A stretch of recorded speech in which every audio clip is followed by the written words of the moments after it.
Wow, Nadia, that was amazing. And you're wearing such a beautiful dress, too. Would you mind telling us a bit more about when you would wear this dress? Oh, well, first of all, thank you.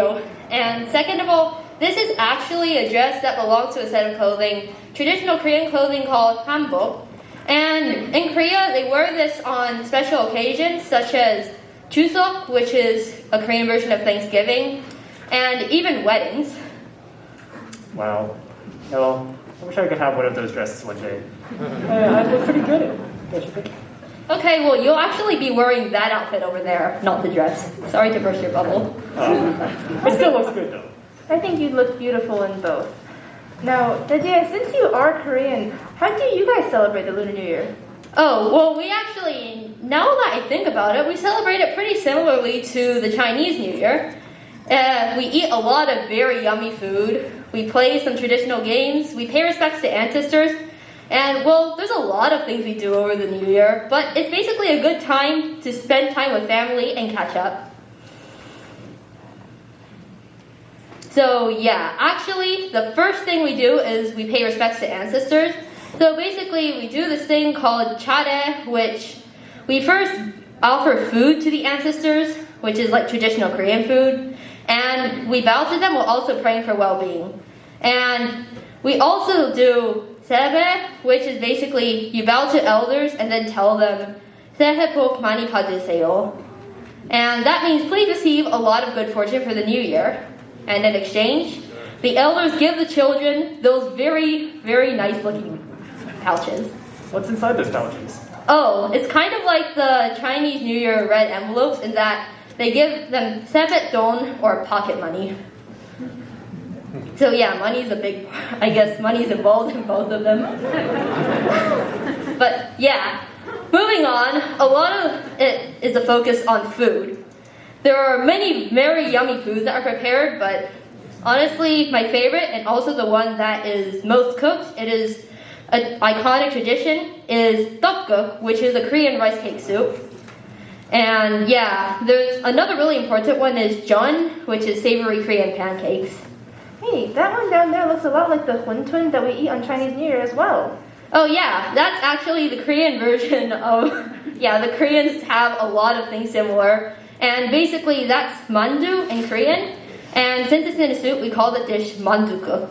And that dish there is, we call that japchae, which is, it's basically potato noodles with assorted vegetables and dressing. And that one there is galbijim, which is basically a beef stew. Sounds delicious. Yeah, they're very delicious, just like food from the Chinese New Year. And yeah, we also play traditional games. Like the one over there is, we call it hwato, and it's a Korean card game. Personally, I haven't played it yet, but I've heard from my friends that it's really fun. And that one over there is yutnori, and it's a bit more physical. But my favorite of them all is called jegichagi, in which you take one of those sparkly things there and you try to see who can kick it up the most times in a row. Hey, we have something similar in Chinese. Oh, wow. It's called jianzi, except ours is made out of feathers and, well, I'm not really good at doing it, so... Oh, well, don't worry. I am also pretty bad at it as well. I just like it because it's fun. Wow. It's just amazing to see how different Asian cultures celebrate the New Year's. It's all so similar but unique at the same time. Nadia, thank you so much for that wonderful performance and also for sharing with us about your culture. It was my pleasure.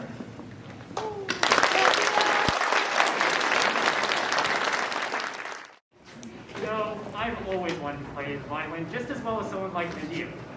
Yeah, I quit music ages ago because I just couldn't handle having to practice so much. But I'd much rather play with something like a toy, like a yo-yo. That way I could just have fun and not have to worry about practicing. Well, to be clear, to master the yo-yo, you still need to practice every single day. That is true, especially for the Chinese yo-yo. And that's exactly what our next performers have done. Everyone, please welcome our very own MC, Sean Yang and Eileen Chao with Diabolo Magico.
you just stay where you are. And you know I won't be too long. Hold on, hold on.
Thank you, Sean, and his special partner, Eileen, who came all the way from Fremont to put on a show for us.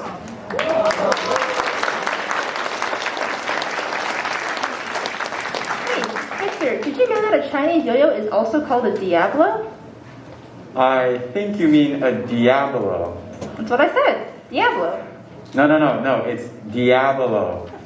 Diablo. You keep getting it wrong. It's Diabolo. It means devil on two sticks. I guess that means our performers were quite devilishly cool.